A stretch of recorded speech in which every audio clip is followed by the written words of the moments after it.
โอ้ยทุกคนดูมาตกปลาแต่ฝนตกแทนนะจ๊ะดูโอ้แรงมากฝนสาดเปียกหมดนั่งอยู่ในร่มแต่ต้องกางร่มนะจ๊ะดูเธอฝนแรงขนาดไหน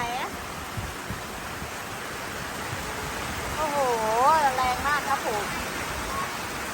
ปลาไหลก็กำลังจะได้แต่ต้องวิ่งหนีฝนก่อนให้ตายเถอะ